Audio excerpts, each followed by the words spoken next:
Whether you're just getting started with your smart home or if you already have one, today's video is going to cover 15 tips that are going to help you do more with your devices, help you pick out some devices, and hopefully save you some money. Stick around to the end. I'll share with you what I think is the number one mistake that people make when it comes to their smart home. Now, tip number one, pick your ecosystem. When it comes to devices, pick your ecosystem that you want to work within. Picture what kind of devices you may want and kind of build a roadmap of where you want to go. That way you just don't buy random things and they don't work together well. Especially when it comes to things like your smart switches, lights, your sensors. The more of that stuff you can get to work together, the better off you're going to be, and it's going to be more reliable. But overall, try to limit the amount of different brands that you use. Tip number two is future-proof with Matter devices and Thread devices. Matter allows you to connect to any of the smart assistants. So you're not limited to just Google and Alexa. You can use Matter devices within an Apple home. Compatibility used to be one of the downsides when it came to an Apple home. With Thread devices, you get a fast,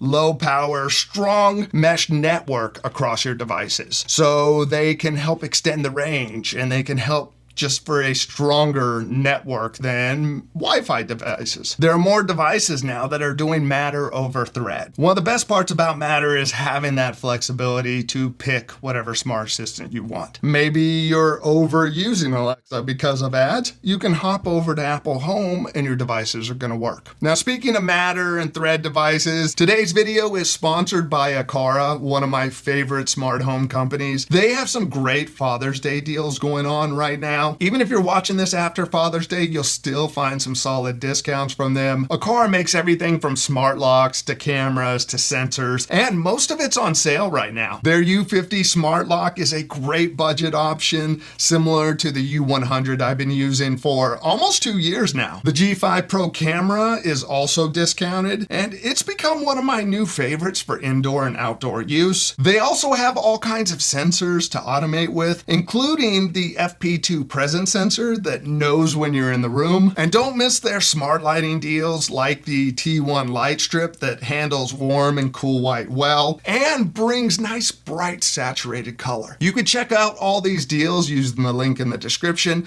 I've also included some videos to a few of their products so you can learn more about them. Tip number three, and a great place to start, is securing your smart home with cameras and video doorbells. Especially now where you have people stealing Amazon packages, or maybe you're at work and someone shows up at the house, you can see who's there. It's nice to have the peace of mind if you're away from the house or even if you're inside the house to be able to see who's at your front door. One of our first devices we got to start our smart home was a Ring video doorbell. With my wife and I traveling at times, it has brought us a lot of peace of mind to know who's at our house. You got to think about what devices you want to go with. If you go with Ring, it's going to work well with Echoes and a Fire TV. If you go something like Aqara, you get that Apple Home support, so you can actually record files right into your iCloud account. I love that when I'm watching something on my Apple TV, I get that little pop-up if one of my cameras triggered.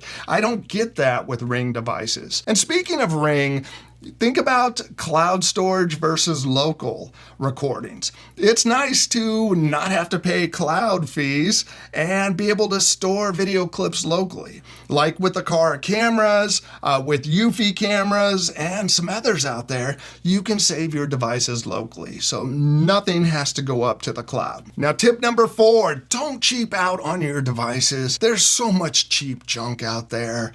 Invest in good, well-reviewed devices. Some brands to think about investing into are Philips Hue. They are some of the most reliable lights you're going to find out there.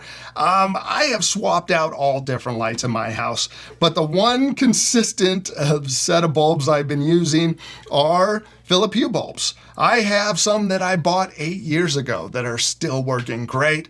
If I lose internet, they always continue to work. For smart switches, I like Lutron Cassetta. They are so reliable, even though they're expensive. And part of what makes them so reliable, along with Philips Hue bulbs, is that those Smart switches talk to a hub, just as Philip Hue bulbs talk to a hub. I find that so much more reliable than relying on Thread or Wi-Fi. The biggest thing I want from my smart home is reliability, and sometimes you gotta pay a little more for that. Tip number 5, get a smart lock. Smart locks are a great addition, especially if you have kids. It's nice to not have to rely on using a key to get in. At my house, my kids can easily get in using their fingerprints. Or if for some reason that doesn't work, they can type in a PIN. With a smart lock, you're never going to get locked out of the house because you don't have keys on you. Smart locks are also great if you have guests coming over. You can issue temporary PINs for them. We've gone out of town and had Amazon packages delivered. We can just call up our neighbor. They could come over and enter a temporary PIN, stick the package in there, hit the lock button, and they're done. A tip with the smart locks is still have a key around. I have one hidden just in case, so there's always an old school analog way to get in. Tip number 6, use smart switches instead of bulbs, especially in common places. A lot of people think that they should get smart bulbs for everywhere, but you don't want to necessarily rely on voice for everybody in the house to turn things on. And if you are putting smart bulbs in your kitchen and it's connected up to a switch, all someone has to do is turn off that switch and your smart bulbs are worthless.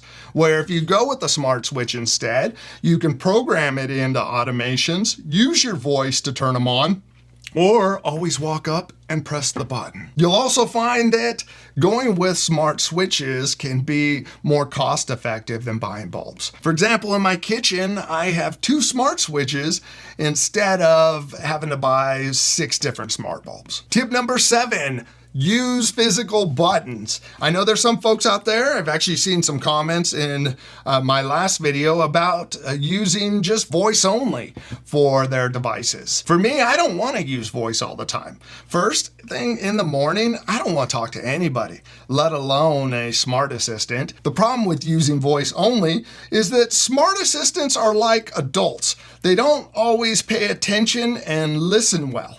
So you may issue a command and it doesn't understand what you're saying. It's just easier to push a button than make a request and see if that request is initiated. Some of the buttons I have around the house are car buttons. And the reason why is I have so many of their other devices.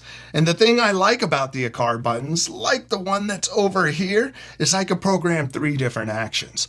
You know, I have a single press that'll turn off lights in here. I have a double press that will turn them back on, and then a long press that'll turn my video lighting on. Now, tip within this tip is to put labels on for your smart switches. In my garage, I have labels so people know how to turn lights on and off. Same thing at the base of my stairs, so they know what scenes will be triggered if they do the different presses. Now, I made a video on the SwitchBot Hub 3, and what I like about that is it gives me quick access to physical buttons to trigger different things. Again, going back to that voice control that isn't always accurate, those buttons are. The thing I like about that device is I can actually program 30 different button presses to use within Apple Home to trigger scenes or devices. Tip number 8 is take advantage of local control. One of the great things about Apple Home is having devices that work locally, that don't need to talk to the cloud. With my Philip Hue bulbs and my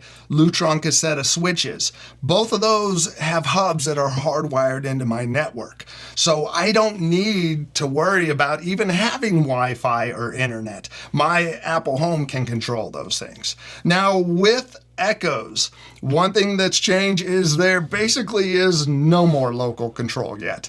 All your requests go to the cloud. So if you don't have internet, your Echoes are basically worthless. Another benefit is the privacy and security of local control.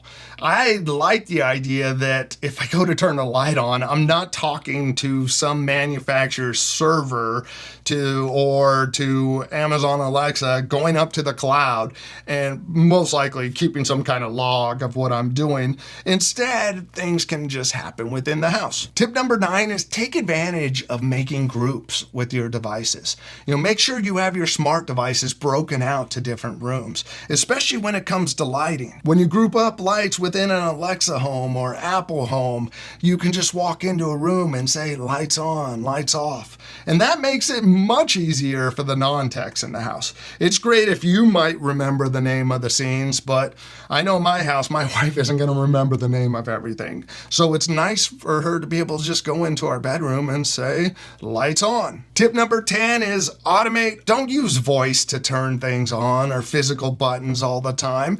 Create automations for things that happen regularly so you don't even think about it. At 6:30 in the morning, the lights in the living room and kitchen come on. At 8:30, it turns off all the lights that my family would normally leave on. At 7:30 in the morning, my curtains automatically open for me. 2 hours before sunset, those curtains close so that the room doesn't heat up. At 11 o'clock at night, my living room lights and kitchen lights go off and my door lock is automatically locked. You could create automations with a smart lock. So at night, if you unlock that lock, it's going to turn on lights for you. One of the things I like automated within Apple Home is changing the state of my cameras. So cameras inside the house, when we're away, will automatically go to recording and streaming. But if either my wife or I come home, it'll switch over to streaming only, which is great because I don't want everything I'm doing in the house setting off the cameras and recording things. I appreciate within my Apple Home, you could take advantage of automations being triggered, whether someone's home or not. I have one set up so if I leave the house, the automations that turn on my office won't trigger. But the moment my phone connects to the Wi-Fi, that automation is going to start working again. Tip number 11 is take advantage of automation and routine suggestions. Maybe you're not really comfortable or familiar with writing an automation or within Alexa app a routine. You can browse the suggested routines, or in Apple Home you'll see suggestions of automations you can do. It's nice to just be able to flip those on, make some adjustments to them, and all the work is done for you. Now tip number 12 is make different scenes. You don't just use your voice to control everything. Group stuff together. Make multiple things happen. Some example of scenes that I have triggered are the morning lights, so the living room isn't as bright. In the evening, there's the normal living room lighting that brings everything up to full. Create a movie scene that will dim lights down in the living room and bring the kitchen lighting down. I have a nighttime shutdown scene that makes sure that all the lights are turned off downstairs and the front door is locked. Tip number 13, take advantage of sensors to avoid problems in your house. We had a leak in our bathroom sink that ended up getting the floor all wet, and we didn't notice it until we saw the wet spot in the ceiling that's below the bathroom. After we repaired the ceiling and had that happen, I bought a 3-pack of water leak sensors so I could put one underneath the sink in each of the bathrooms. I know they work because I've had my daughters get water on the floor and I get the little alert on my phone. Temperature sensors can trigger your AC if a room gets too hot, or offer freeze protection. So if you're somewhere that you're worried about water pipes freezing, you can get an alert with that. You can add smart shutoff valves. So if a leak is detected, it automatically turns off the water main for you. There are so many ways you can take advantage of sensors and devices to help protect your home. You could use sensors to create your own DIY security system. So when you leave the house, your door sensors will know if someone enters your house, and you can have that trigger some lights and a notification for you. Tip number 14 is organizing your smart home. That means, label your automations and your scenes so you know what they actually do. For me, I'll do office - lights on. office-video look. I'll do the same type of things with my automations. And by doing that, it's going to group those automations together. So I can just scroll through and see, well, here's that office automation I'm looking for. Another tip within this tip is to create a spreadsheet with your Matter codes or your Apple Home codes. If you don't know what I mean, Matter and Apple Home devices have unique codes. The problem with those different codes is they're usually in the worst possible spot. When it comes to smart bulbs, it's going to be down near the base. So if that light's disconnected, you're going to need to unscrew it, write the code down or memorize it, put the bulb back in, and then go into the Alexa app or the Apple Home app and enter that code. I have a spreadsheet that keeps track of all the different codes, and they're labeled by room and what the light is called within the app. This is really helpful if you're taking things out of the smart home because maybe you replaced a bulb with a different type of bulb. But then later you decide to use that bulb again. Instead of having to write it down at that point or memorize it, you just go into the spreadsheet, bring it up, enter the code, relabel it, move it to room, and you're set. It also comes in handy because these things act up. And I think I've reset pretty much every light in here at some point in time, except the Philip Hue stuff because they're so consistent. But in that reset process, I just open the spreadsheet and it's quickly done. Now, tip number 15, and this is the one that people make a mistake on. Think like a guest. How would you control this smart home if you had never walked into it before? And that's where I go back to physical buttons and smart switches. When I had my mother-in-law here, I didn't have to worry about her needing to know how my smart home worked just to turn the kitchen lights on. For her, it was old school switches. She didn't know or care that those lights were turned on automatically in the morning, and at the end of the night, they were turned off using an automation. For her, it was just a normal light switch. I mentioned earlier, label up smart buttons on what the different actions are.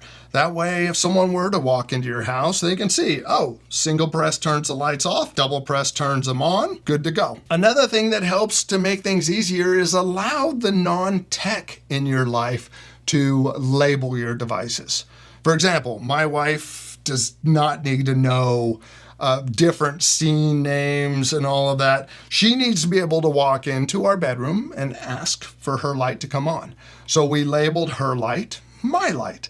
So she walks in and says, Alexa, turn on my light, and it's going to turn on. If she wants to turn on my bedside light, she says, turn on Craig's light. If she wants to turn them all off, she just says, lights off.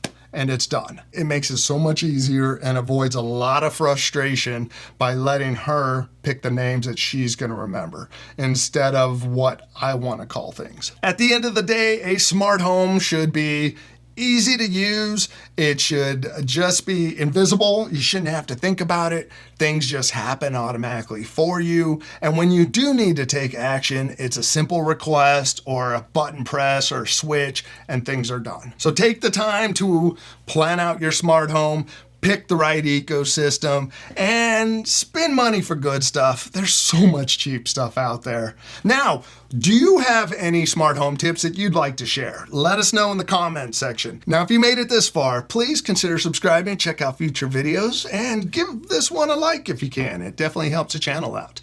I'll see you on the next one. Thanks for watching. Bye.